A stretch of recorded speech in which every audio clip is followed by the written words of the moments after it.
I'm Jamie, aka Scumboy, from the Operation Pug podcast, a proud member of the GonnaGeek Network, just like the show you're listening to now. The opinions expressed are those of each individual host. Check out all the podcasts at GonnaGeekNetwork.com and get ready, because geekiness begins in 3, 2, 1. You are listening to the Starling Tribune, a podcast dedicated to the Arrow TV show. This guy gets more airtime than the Kardashians, right? This podcast is not produced or maintained by the CW, Warner Brothers Television, CTV, or DC Comics. All characters, situations, and stories are the properties of Time Warner. I am the Oracle, and this is your Tribune.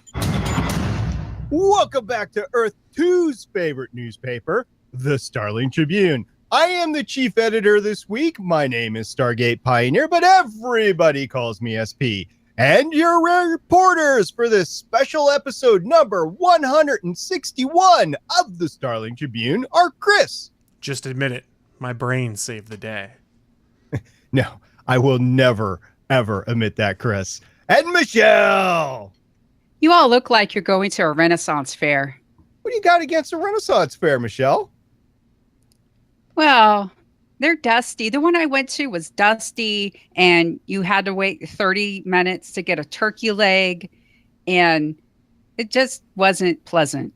If I want a turkey leg, I want it now. I don't want to wait 30 minutes for you, so I'll give you that there. Hey, everyone, this podcast is recorded on Sunday, July 16th, 2017, live from the Starling Tribune headquarters studios and broadcast worldwide on www.geeks.live. Remember, our newspaper is full of spoilers, facts, and speculations about Arrow and the rest of the DC TV, movie, and comic universe. So everyone, today we'll be discussing Legends of Tomorrow, as well as news, interviews, articles, and announcements that have dropped in the last week that could impact future episodes of Arrow, as well as The Flash, Supergirl, Legends of Tomorrow, Vixen, and Constantine. It will not impact things like Lois and Clark, The New Adventures of Superman, Justice League Unlimited, Batman Beyond, or Teen Titans. You see what you did there? Little twist. If you're new to the show, thank you for searching us out on the internet and joining us. If you like our content, why don't you swing by our podcast network home at GonnaGeek.com, where you can find all of our past shows, plus a ton of other geeky videos, podcasts, and articles, all under the GonnaGeek Productions banner. All right, guys, I guess it's time to get down into it. Michelle, why don't you go ahead and break down this week's episode for us? Sure. This week's episode is Camelot 3000. It's season 2, episode 12. It originally aired Tuesday, February 21st, 2017. Director, Antonio Negrete. Credits include 2 Legends, 3 Arrow, 1 Flash, 2 of the 100, and 1 Forever. The writer was Anderson Mackenzie. Credits include 3 Legends, 1 Forever, and 1 The Tomorrow People. Looks like an all CW production crew this week. Woohoo! Yay, CW. So looking at the ratings for when this episode came out in the week of February 21st, on Monday, February 20th, Supergirl aired the Mr. and Mrs. McFlitzick episode, which was, I believe, a Valentine's Day sort of episode.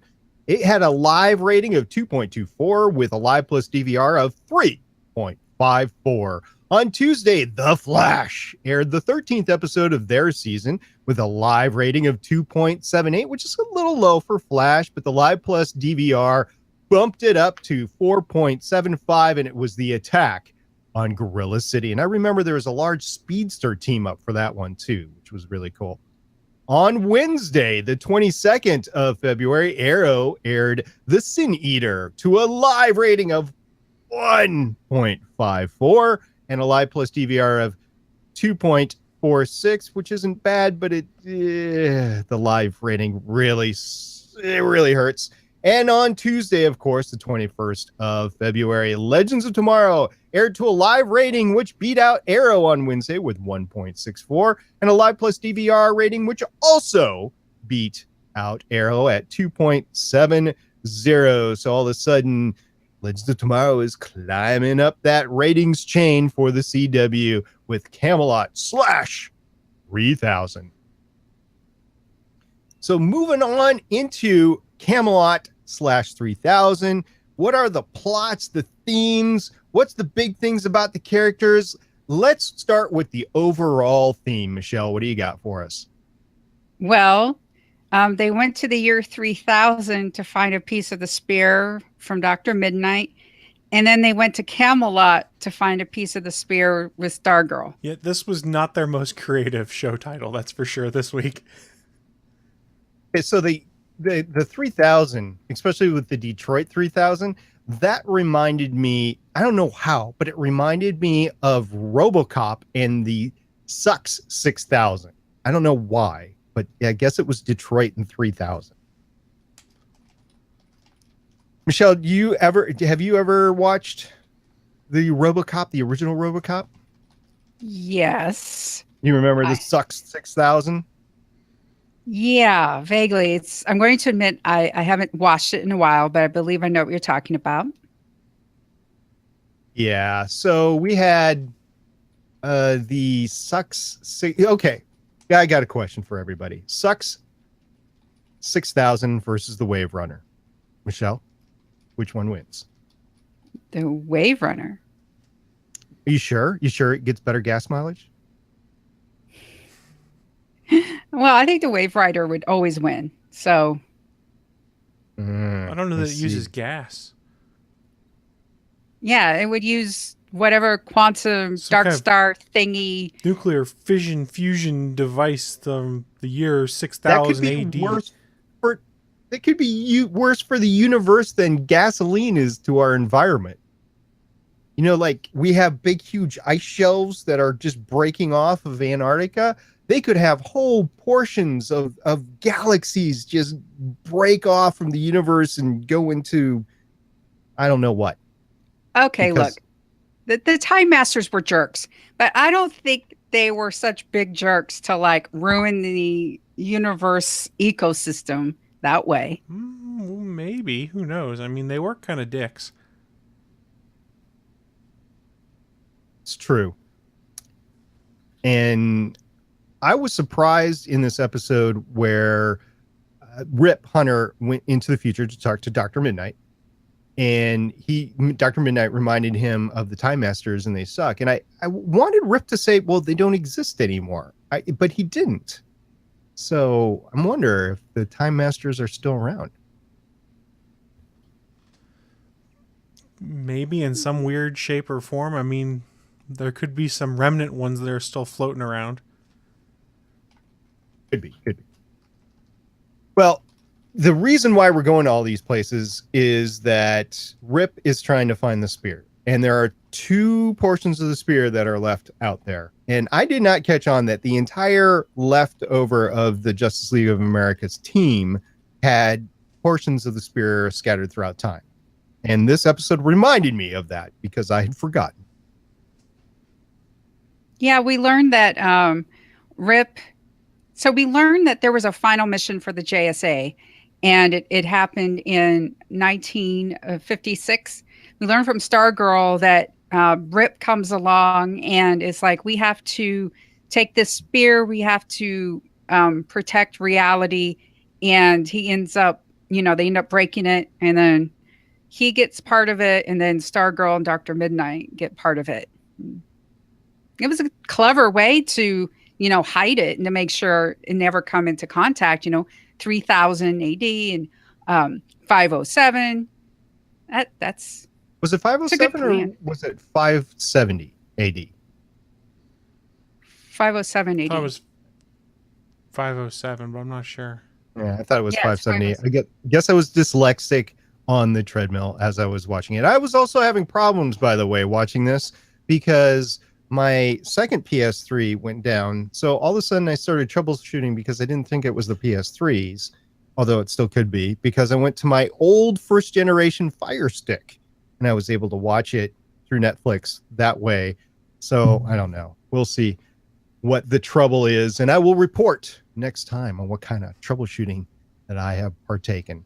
In the meantime, what we talk about is not troubleshooting electronic gadgets on this show. We talk about fight scenes and stunts. So we actually had a few reasonable fight scenes this episode, didn't we, Michelle? Well, we had this short sword fight between Arthur and Dark, but the action really starts in when Dark cons his way into, because of the future techie thing, and he's got Stargirl, and then Sarah's like, oh, look, there's a knife, and she gets the knife, and a fight breaks out, because that's one of the things about Sarah. She does stuff and then fights break out. Everywhere. In bars and Camelot, pretty much anywhere you take her, there's going to be a fight. Since there's a lot of mead available in Camelot, do you think, or ale, or whatever, some sort of alcoholic beverage, can we call this a bar fight? It happens in the room with the round table where all the knights come. It's, according to Ray, it's this place of reverence and awe and stature. So I don't know if he would appreciate us calling it a bar. Probably not. See, I'm thinking in terms of like the Vikings main hall. That's pretty much a bar. But this is Britannia and Camelot. It's just a legend. It's not real. Okay, so, and this is also, we might touch upon it later, I guess. So you want to talk about the time issues here and that it's not time accurate, or do we just want the fact that they broke the timeline? Well, Stargirl technically breaks it. Okay, so this is what's weird. So Stargirl gets sent back to this time period, and somehow it's almost like, I guess she molds or almost wills King Arthur into, like, because Nate says this shouldn't exist, but it exists.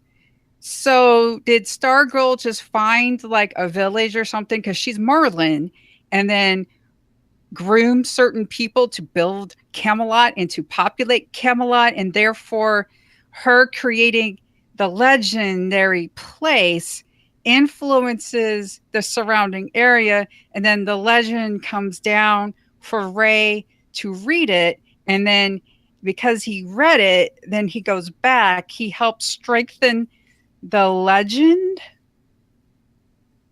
Okay, my head. So you're saying that Stargirl fanficted Camelot into existence? Right. So if if there wasn't the Spear of Destiny, then she wouldn't have gone back, and then she wouldn't have had Camelot happen. And then, so I guess all that has happened before. And I think she's lost a lot of her Justice League of America skills, because she was taken hostage by King Arthur, and she refused to do anything about it. She could have done the whole kick the guy in the foot and get the knife away from him. But she lerves him, SP. Lerves. Is that what it's called now? Lerves? No, that was just why? You love him, don't you? Why? Just let it be. You don't have to make two people fall in love. They can just be friends. But it's the CW. Of course you have to have that happen. Point taken. Well, I think Guinevere and Arthur, it like a marriage based when friends. It's kind of weird. Like, I don't know. I know it's kind of like schoolgirl sort of crush sort of deal, but hey, it happened. We don't have arranged marriages anymore, but I tend to think that this sort of thing actually still happens in modern day for whatever reason. If it's for a green card, because it still does happen, for a green card, or for some family fortunes to stay around, or whatever. It happens, so I'm not going to discount it. We like to idealize marriage and say it's for two people that are in love, but it doesn't happen all the time. So this could have been one of those occasions where you had King Arthur and Guinevere just getting together because Stargirl fanficked it. Yeah, possibly. But I do like this version of Guinevere. She's just not some lady in a fancy dress sitting on a throne. She's suiting up and leading the charge and da da da da. I like her. So does Sarah. Right. So Guinevere was played by Elise Levisket. I probably butchered her last name, Levisket, maybe. And if you look at her IMDb, she has quite the past, including a stint on Stargate SGU Universe as Chloe Armstrong. That's who that was. Huh. But she has appeared in Smallville, in Flash Gordon. She's appeared in a lot of stuff. Her IMDb actually goes back to 1997, and she has a total of 41 acting credits. And she was Detective Maddie Enger for you Orphan Black fans as well. So she has definitely been around.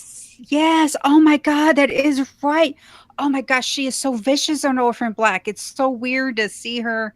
Oh wow, yeah, that's how good she is. Made me forget. And if you happen to be a Cedar Cove fan, she was Mary Ellen Sherman there as well. So yeah, she's been in a lot of important things in the last 20 or so years. So good on Legends of Tomorrow for casting Guinevere how they did. All right. So we have Stargirl being kept hostage. We have the sword fight between Arthur and Dark, but we also had kind of a mass battlefield sort of fight, didn't we? Chris, what do you think? Yeah, I mean, it was pretty cool to see. It's one of those things you don't anticipate you're going to see, this massive battle of two armies. I mean, granted, it's no Two Towers Lord of the Rings level fight, but it sure is damn fun to see them swinging broadswords around, blocking with shields, Ray swooping in with his lightsaber that we can't call a lightsaber throughout the show. It was fun. It's trademark, man.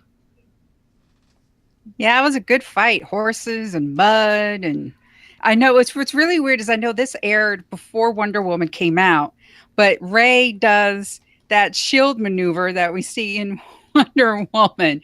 I'm like, my head was going shield. That was interesting.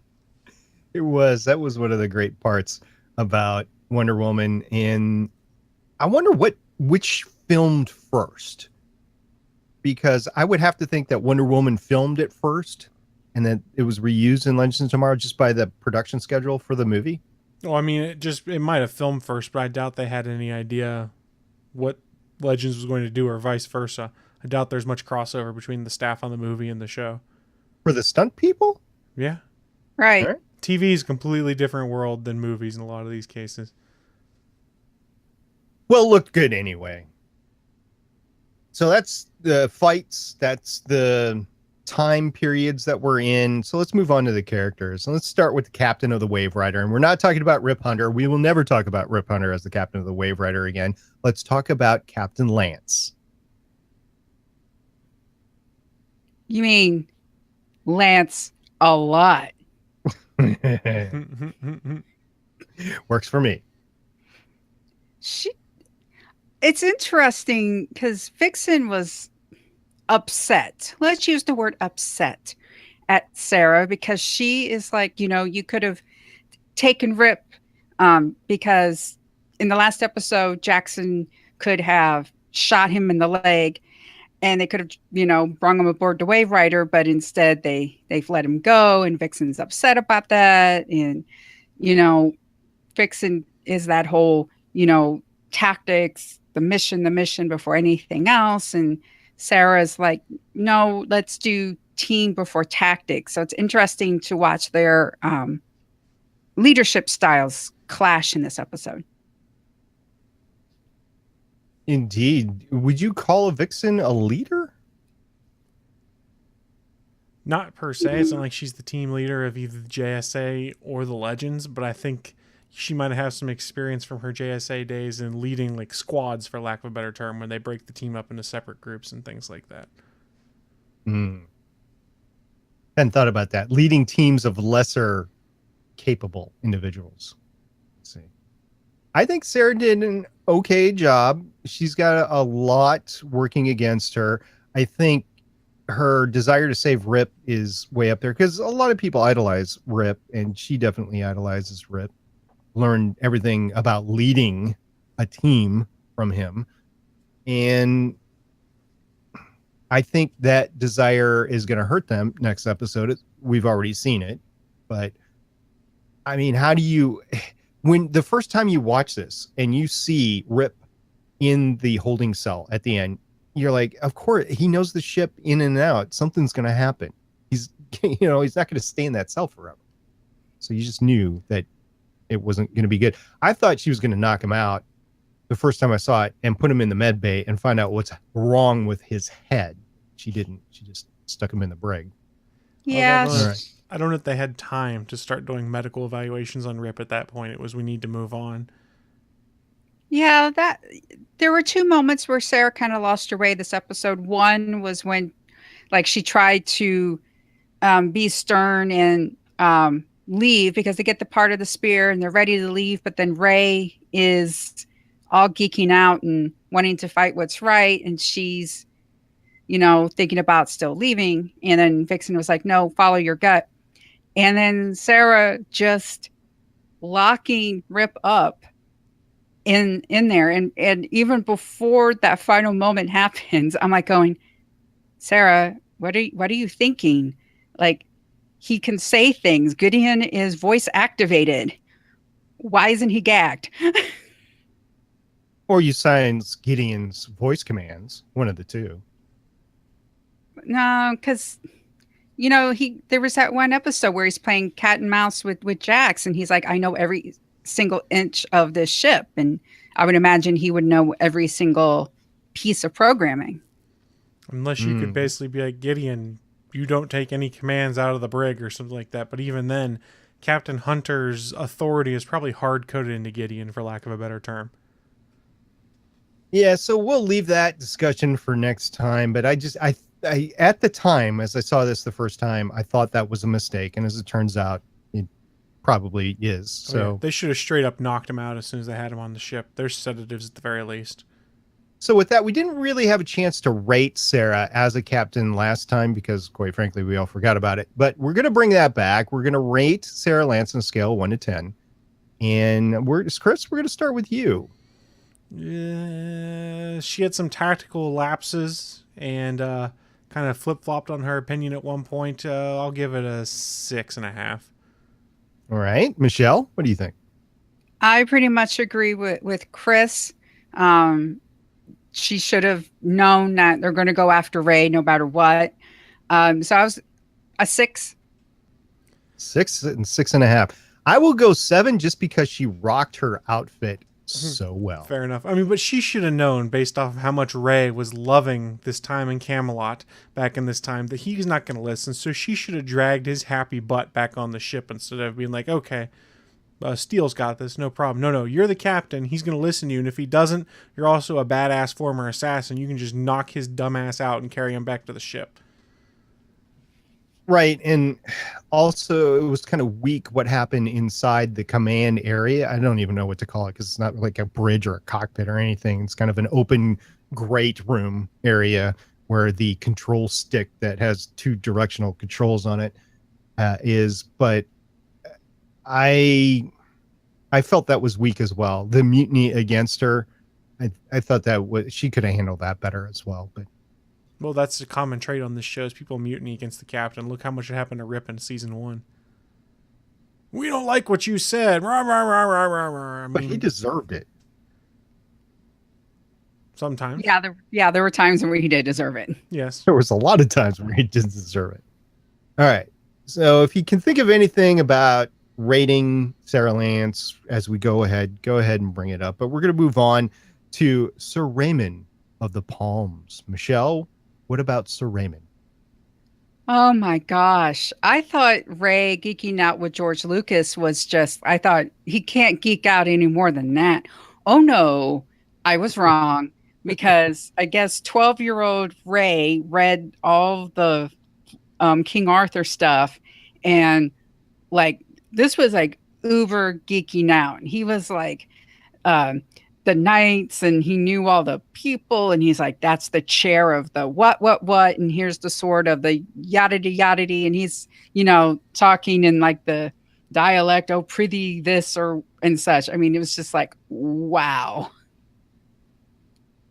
And here's where the time travel goes wrong because we're in the wrong era first of all, there shouldn't be any jousting. Camelot shouldn't exist. But then he's brought up the fact that he's going to die because Nate finds it in a historical book that Sir Raymond of the Palms dies in this battle. And then Ray changes his future by putting on his suit underneath the armor. Yeah, how much more of this time dilation are we going to have to endure before don't the forget he universe makes a breaks? freaking lightsaber too. A timeline be damned. He makes a lightsaber and takes it in the battle. And his Iron Man hands too, right? Yeah. So this is not good. Is this all in the auspices of magic and Merlin? Yeah, I mean that they can write it off that way, you know, Ray of the Palms, it, you know, knight gallant, you know, heir or follower of Galahad, you know, worthy like that or something. But, you know, that picture goes back to the first episode of the season, because isn't that how Nate finds him or something in one of those books? Or no, am I wrong about that? I was trying to think of that too. I think you're barking up the right tree, because it was something to do with the dinosaur era that they found him, and they found heat wave right in the medieval times. Chris, help me out. They Am I found right him there? in the ship. It was crashed in the ocean. Heat wave. Yeah, they found Firestorm. Firestorm. They were both there as jesters. Yeah, Right. But that was in the medieval times, right? Yes, some medieval period. I'm not sure if it was the same as this one or not. I don't know. Yeah, so they're screwing around. If this is true, if Ray Palmer ends up in the historical annals for Camelot, he would have read about himself when he was 12 years old. Well, if Camelot actually existed, he'd have read about Camelot actually existing in that capacity also, versus a fictionalized version of events. Well, no, hold on. So, yeah, so I guess it's kind of weird. Like, which Camelot is this? Is this the Camelot, oh gosh, that existed way before? And that's what Stargirl and them read. And then when she goes back, she recreates her version of Camelot. Or is this the actual Camelot? Oh, my brain really hurts now. I know. That's the whole thing. I don't know if this is the real. I have no idea. I started thinking about this, and I know every week we run into this and our brains hurt, but it's getting to the point where they're breaking the fabric of reality just by time hopping back and forth. And I know how this season ends, and I know what we're up against, but there's stuff that happens along the way that I don't know if it's actually happening. Like, is this all going to be reverted at some point in time? I have no idea. I don't know what's real and what's not. So it's hard to watch this at any other level than just, oh, it's a popcorn. Hey, we're in Camelot, and just run with it and just enjoy the kiss at the end of the episode. Well, I mean, that's how I look at it with the show. And I don't mean this to sound disparaging if it does, but Legends Tomorrow is a show where I can flip off my brain and just have fun, because like you were saying, if you try and think too hard about how their time travel efforts work and how this could impact the timeline and screw everything up, then you get a headache and you don't enjoy it as much. And I don't want to have that experience anymore. I did that at some points early on, and I was like, nope, I know what this is now. We're going to play with the theory of time travel. We're going to have fun with it, but we're going to twist it to do whatever we need for the purposes of the plot. I guess it just hit me kind of hard this week. Sorry to revisit the subject. No, you're good. Right. I think we've all been there at some points on this show, and that's just how I got to my current, I don't know if this is the best way to put it, apathy towards the time travel mechanic. I just accept it for what it is. You have to turn off your brain on it, because if you think too hard, it's going to break. Absolutely. And also, Michelle, I smell a thief. Oh, that was awesome. Stein is playing fast and loose this season.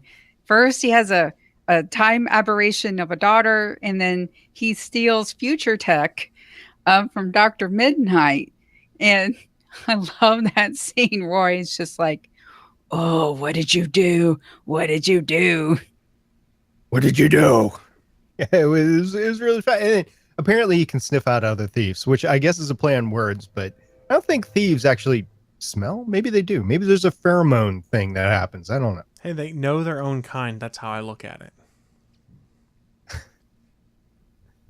Fair enough. Are they going to start peeing on fire hydrants to mark their territory? Maybe they have to steal one first. You know, if you steal a fire hydrant, there's going to be a rush of water coming from the ground. Well, that sounds like a problem for whoever's left behind. Yeah, but Martin stealing the future tech, I didn't have such a big issue with that because they're in a time ship with futuristic technology already. But not that futuristic, evidently. They don't have mind control toys. But he has to steal it, or otherwise they can't defeat Rip. Because plot. Yeah, fair enough. Thank you, Neil, for saving us there.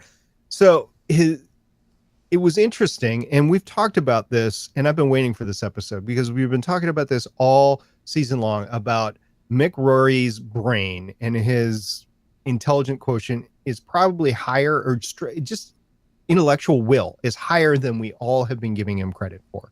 And this is the pinnacle of that in this episode.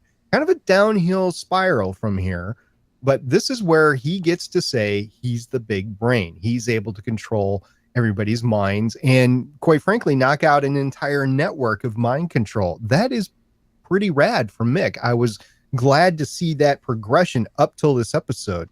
But then I mean, Mick will never be the smartest guy in the room, but it's willpower. That's what he's got. And think about it. He used Kronos for how long? And then eventually broke that programming. Willpower, man. Okay, I'll go with that. The whole willpower thing, because I know what happens next, and willpower is a big part of what eventually happens there as well. All right, so Michelle, is there anybody else you want to talk about before we move on? Oh, we have to talk about Dark as the Dark Knight. How appropriate, right? Who doesn't do rescues. I don't do rescues. And apparently brings a gun to a sword fight. Well, I mean, yeah, he'll do whatever it takes to win. He's a League of Assassins exile. They'll do whatever. Apparently he doesn't check to see if who he shot is dead or not either. I think that might be important when you're facing an adversary. Well, he just wants to get away. He's got the spear. He's good. Talking about the spear. All right, we have to talk about Vixen. She supers up and just pulls that Excalibur out of that rock. How cool is that, Chris? Yeah, it was kind of badass. Now she's Queen of Camelot. Yeah. It was a nice way to hide that piece of the spear, though, and kind of go back to Stargirl. It's safe, trust me. Well, yeah, because not many people are going to be able to pull that sword from the stone. Let's talk about the mechanics of the pulling the sword out of the rock for a second. So if the spear is on the tip of the sword and easily pops off once it's out, don't you think it would kind of stay in the rock as the rest of the sword is pulled out? Because plot. No, she's still strong when she has the sword. So whatever animal she channeled, she's still channeling it when she yanks off the tip. So she's even stronger than pulling out the sword from the rock to take the spear off the sword, because you'd have to be more strong in order to do that. Otherwise, the tip would have popped off, right? Sure. Maybe? No, I'm pretty sure I know what I'm talking about here. So if she's pulling Excalibur out of the rock and she's doing it with a certain strength, and if it was any less strength to pop the spear off of the tip of Excalibur, then she wouldn't have been able to pull it off. So no, it's direction of force. When she pulls out, she's actually just pulling out there, because when she had to take off the tip, she had to break the binding. So the binding is made, it's okay to pull it out, but then you need a different direction of a force to break off the tip. Are we talking about the same force that powers the lightsaber?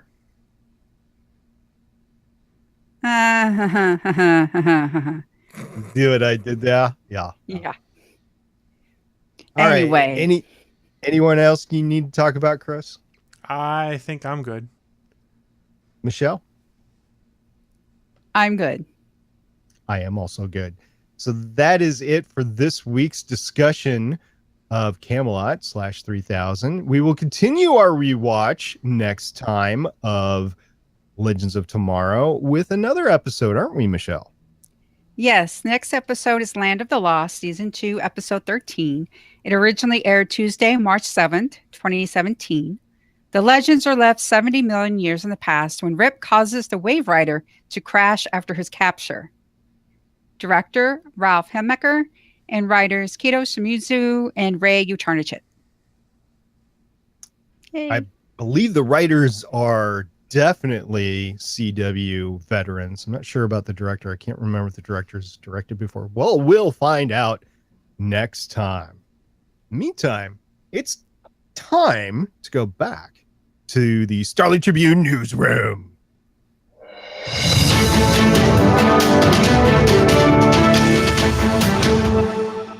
Coming to you live from the Starling Tribune main news desk is Michelle, which is going to talk about Arrow teasers. Yes, EW.com talked to Wendy Miracle about Dinah Drake. And there's a great picture of Juliana Harkvey, who plays Dinah Drake, in the new costume. And Miracle said about Dinah suiting up, we have an intervening 5 months between the finale and where we pick up in the premiere. And I think we will take the opportunity to tell the full story of it. But I think, yes, the island and everything that happened in the finale has driven her to this point. But at the same time, it's really the team and the sense of her being a part of something. She was adrift before, but now she's part of a family and part of this bigger force in the world. Think she could be a stepmom? No. No This- shipping. No. No shipping. No shipping. I know I'm allowed all to the ship. things. I could ship if I want to. Fine, you can ship if you want to, but no, this Dinah is too, I don't know, too good for Ollie or something. I don't know, but she's Okay. just. I can get behind that one. She is too good for Oliver, because more and more I get to learn Oliver both in the comics and here in the show. I am beginning to be a less and less of a fan of the guy. So I don't know. We'll see. And by the way, Anna Hopkins, who plays the baby mama, Samantha Clayton, she was awesome in Dark Matter Ambrosia, which just aired a few weeks ago. She was awesome in it. Oh, I tweeted her and said she did a good job. She said, thanks. We're good. All right, moving on to somebody that Chris will fanboy over. Manu Bennett is looking like he's going to stick around, isn't he? That's true. Stephen Amell was at the Heroes and Villains Fan Fest in Nashville recently. He teased there that Bennett is, quote, back to being a part of the show, end quote, and he might, quote, pop up multiple times this year. He didn't offer much more information than that, so it's possible that Slade might actually be dead and Manu Bennett is appearing in some kind of convoluted flashback sequences. But either way, guys, more Deathstroke. I'm hoping that he's alive in the present day, and we get a little bit of a redemption arc and maybe the search for his son or something like that. Although I'll take flashbacks because, Deathstroke is awesome. It's the best villain we've had on Arrow, and he's one of the best characters I think we've had on Arrow too. I'd still like to see the plane crash, but I think we're beyond that at this point. And I agree with you, Chris. I think we're going to get the sons, especially with what's going on with Oliver right now. Looking forward to it. So, Michelle, talking about villains, we have some news about Black Siren. Yes. So TV Line was talking to Wendy Miracle about Black Siren. And there's this whole question about, can she have a redemption arc? And Miracle said her father is there, Oliver is there. Everyone is going to be asking whether or not it's possible to find a little piece of Laurel, the Laura Lance they knew and loved, in there somewhere. That said, I think she's interesting as a villain. Black Siren is a badass. And also in the article, bonus, even with Adrian Chase dead, Oliver's battle to conceal his secret identity is far from over. Rumor has it he will be dogged by a curious FBI agent this season. Ooh, the feds are getting involved, finally. Doesn't everybody just know by now that he's the Green Arrow? No, because Everybody- that eye makeup was really good he used early on, and the mask and eye makeup combination totally obscures the fact that Stephen Amell has facial features that are not covered by mask or hood. I think Deputy Mayor Lance still has doubts on whether or not he's actually the Green Arrow. We'll see. We'll see as that moves on. Well, moving on into the rest of the DC TV news stories, we have some set photo reveals of One Flash. So this is kind of cool, as we all know how Flash this recent season ended with Barry willingly going into the Speed Force, leaving everything behind, and pretty much leaving his mantle with Wally. So everyone was wondering, is Wally going to keep wearing the Kid Flash costume and just call himself the Flash? Is he going to wear Wally, or is he going to wear Barry's kind of costume? Well, these set photos show Flash actor Kean Lonsdale on the set of the Flash wearing the red costume exactly like Barry's. And I gotta say, it looks a little different to see him in that suit. I'm so used to seeing like his hair exposed and a little more facial features exposed with the Kid Flash costume. But damn, it does look good to see him in the red suit and to see him carrying on Barry's mantle, much like they did in the comics, where literally Wally picks up Barry's suit and continues forward in his place. It's pretty much what we got going on here. So I haven't read any spoilers of what's going on this season. We had bets last year, so I don't want anybody to pony up to a bet right now or a prognostication. But last year we had bets on how long Flashpoint was actually going to last. So let's think about how long Barry Allen is going to be stuck in the Speed Force prison until he's let out. So let's just think about that, and we will discuss that as we get closer to the regular season. So Michelle, talking about prognostications, we actually have statistics to talk about in regards to Wonder Woman. Yes, because this is just amazing, the staying power of Wonder Woman. The Patty Jenkins directed film Wonder Woman, starring Gal Gadot, has just taken the top spot for highest North American box office hold of any super movie, dethroning Sam Raimi's Spider-Man from 2002. Wonder Woman already has several milestones under its belt, including being the top grossing female-directed film worldwide and Warner Brothers' third highest grossing film domestically, right behind Christopher Nolan's The Dark Knight and The Dark Knight Rises.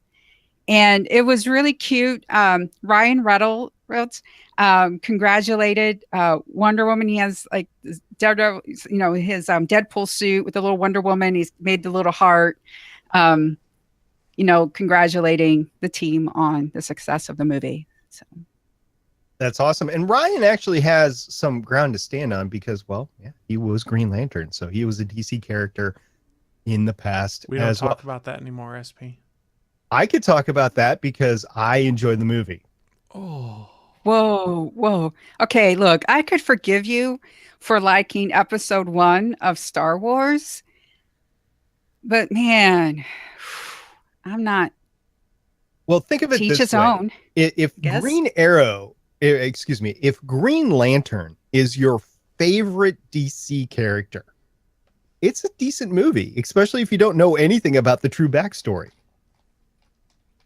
Wait, if you were a true Green Lantern fan, then you would know the backstory? Yeah, I kind of just went on feel for a while, and more I read about Hal Jordan and the Green Lanterns. I'm all about the Green Lanterns. They are my favorite DC They character. totally ruined Parallax in that movie. Okay, fine. Parallax is an evil guy. I don't care. But like the story in the comics, the birth of Parallax and things like that was so much more powerful, where he basically causes Hal Jordan, or Hal Jordan goes crazy, calls himself Parallax, and destroys all sorts of stuff and has to be put down by his fellow heroes.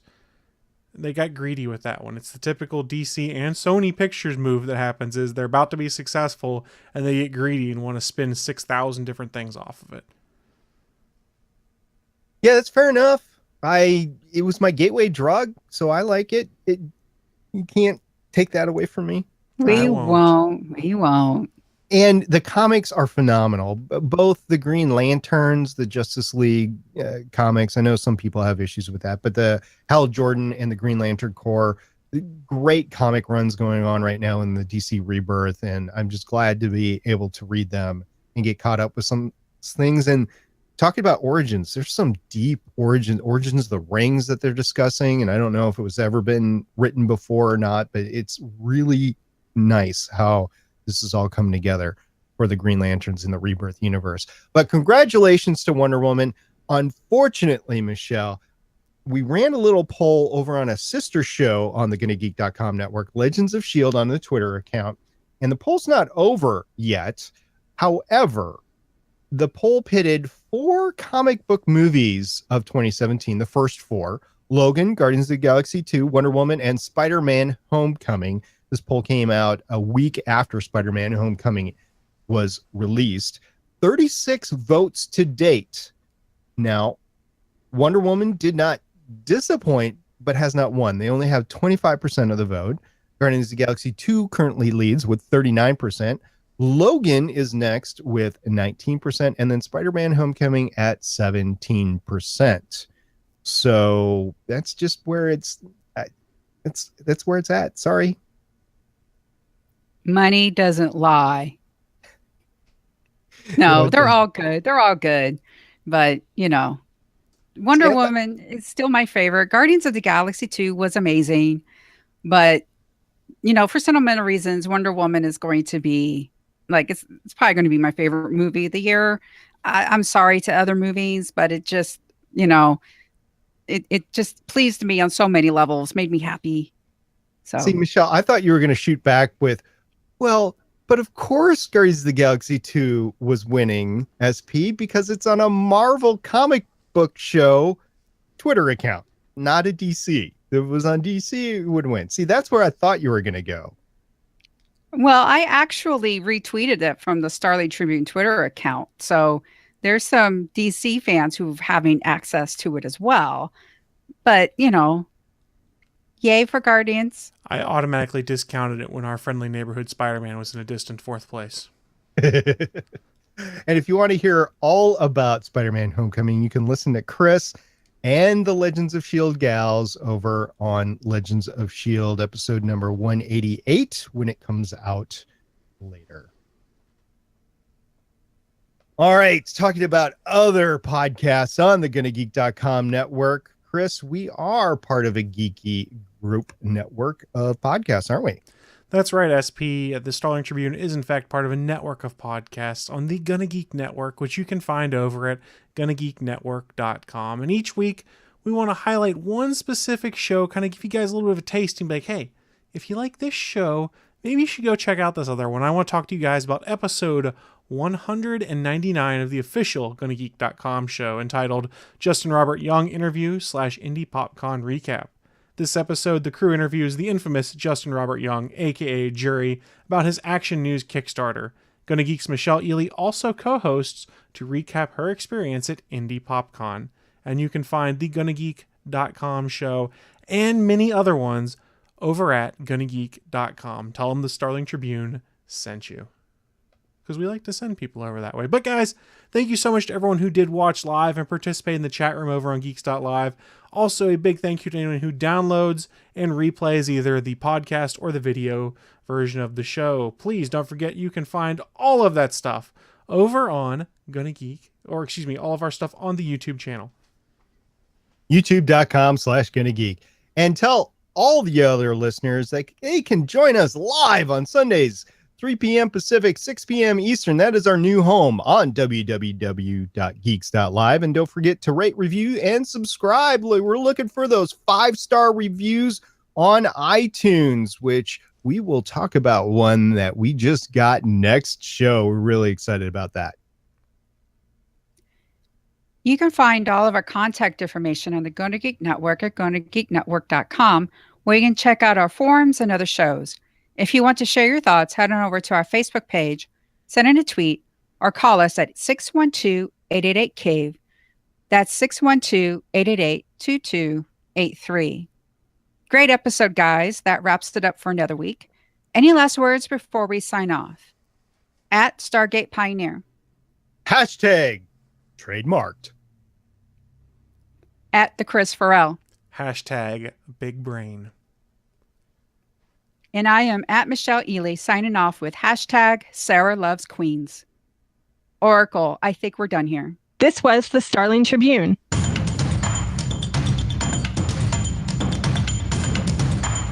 You can leave us feedback at GonnaGeek.com or check out our archive at StarlingTribune.com. Visit GonnaGeek.com for more podcasts. Music by Kevin MacLeod can be found at Incompetech.com. This podcast is not produced or maintained by the CW, Warner Brothers Television, CTV, or DC Comics. All characters, stories, and situations are the property of Time Warner. No infringement is intended. We will see you for the next episode of CW's Arrow.